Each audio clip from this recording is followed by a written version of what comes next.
Então, vou mostrar aqui para vocês como é que funciona o operador pipe, né? Caso você ainda não conheça o operador pipe, que é sensacional. Ele funciona assim, ó. Basicamente, primeiramente, o operador pipe é uma sequência de caracteres. Qual é essa sequência, Marcel? É a sequência porcentagem, né? O símbolo de porcentagem, maior que, depois porcentagem. Então, deixa eu digitar aqui, ó. Digitei de forma bem rápida, né? Depois eu vou explicar aqui para vocês como é que faz para digitar de forma bem rápida, mas tudo bem. Então, vê só. Então, esse aqui é o nosso operador pipe. Quem não conhecia, pessoal, passou a conhecer a partir de agora. Esse é o pipe. Mas esse é o pipe? Como assim pipe? Eu nunca ouvi falar nessa palavra pipe. Pipe, pessoal, é uma palavra em inglês, né? Quando se traduz aí do inglês para o português, significa tubulação, tá? Ou canalizar, né? Significa tubulação. Vamos pensar assim. Bom, o que é que faz uma tubulação, né? Uma tubulação, ela serve para transmitir ou transportar um certo fluido de um ponto para outro ponto. Então, a ideia vem daí também, pessoal. Então, este pipe aqui, este operador pipe, ele vai conduzir, né? Conduzir informação de um certo ponto para outro ponto. Basicamente isso, é como a tubulação, conduz, né, fluido de um certo ponto para outro ponto. Então aqui a gente vai conduzir informação. Como assim, Marcelo? Ó, a gente vai conduzir informação do canto esquerdo aqui, ó, para o canto direito. Tranquilo? Do canto esquerdo do pipe para o canto direito do pipe. Só que quando a gente transporta, né, ou conduz essa informação, a gente usa essa informação no lado direito, né? A gente vai usar essa informação, a gente está transportando para usar em seguida. Como é que a gente faz para usar essa informação, Marcelo? A gente usa, né, essa informação através de uma função que a gente coloca no canto direito do pipe. Então, vê só, vou fazer aqui um exemplo que vai ficar mais fácil, ó. Digamos que nós queremos pegar o número 2 e, né, conduzir esse o número 2 do canto esquerdo para o canto direito. E quando esse número 2 chegar no canto direito, eu quero calcular o cosseno desse número 2.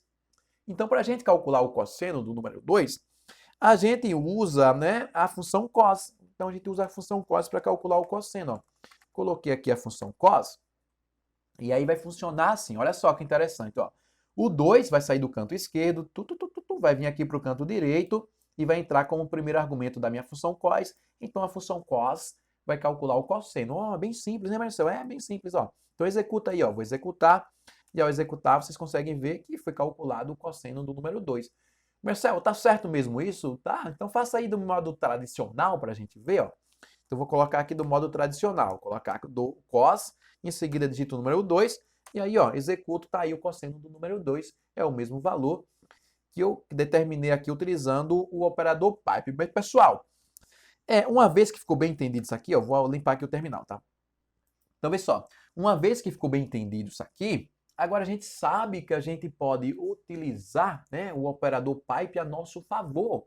Para quê, Marcelo? A nosso favor? Para não ter que declarar outra variável aqui, né? Para não ter que colocar mais informação na memória, né? Mais informação, e nesse caso, colocar informação desnecessária, né? Então, como é que a gente faz, Marcelo? Bom, a gente faz o seguinte, ó. O primeiro processo aqui foi a leitura, certo? Foi o primeiro passo. Qual é o segundo passo? Selecionar as colunas. Selecionar as colunas. E a gente seleciona as colunas com a função select. Ah, é verdade, é verdade. Bom, então se a gente utilizar aqui o operador pipe, como seria então, Marcelo? Seria assim, ó. A gente vai ler os nossos dados aqui, em seguida vai passar esses dados, ó, vou marcar aqui, ó. A gente vai ler os dados, em seguida vai pegar esses dados aqui, ó, e vai colocar aqui, não foi isso que a gente fez, ó, ler os dados e colocou os dados aqui como primeiro argumento da função select. Olha que interessante. Os dados entraram como primeiro argumento da função select. E aí a gente pode fazer assim, ó. Então, a gente pode utilizar o pipe, né, como ponto de ligação aqui, ó. Então, vamos fazer assim, ó, colocar o pipe, eu coloquei o pipe aqui, e aí, ó, vou ler os dados, em seguida vou passar esses dados através do pipe para a minha função select. Então, já coloca aqui em seguida a função select, ó. Vou colocar aqui, eu vou copiar e colar. Então, copiei e colei, ó. Então, vê só, olha que interessante. Fez a leitura dos dados, né? Fez a leitura. Em seguida, passou para a função select através do operador pipe. Ó, vou até marcar. Ó. Passou para cá através do operador pipe. Só que esses dados vão passar aqui e já vão entrar diretamente como primeiro argumento da minha função select. Marcelo, se já vai entrar como primeiro argumento, né? Que o primeiro argumento da função select são os dados, precisa, Marcelo, você colocar aqui de novo essa informação? Não precisa. Então, o que é que você faz? Você vai e apaga, né? Então, é isso que eu vou fazer. Eu vou apagar aqui essa informação, porque eu não preciso. Já vai entrar como primeiro argumento da minha função. Ó. Deixa eu só limpar aqui, ó. Então, beleza. Olha que interessante, ó. Eu estou lendo aqui o arquivo. Quando eu leio o arquivo, eu tenho acesso aos dados. Pego esses dados, passo diretamente para a função select através do operador pipe e a função select seleciona quem? Seleciona esta coluna de dados, esta coluna de dados e esta coluna de dados de uma forma muito simples, muito prática, sem ter que criar uma nova variável. Opa, sensacional então, operador pipe, Marcelo, sensacional. Pois é, pessoal, sensacional.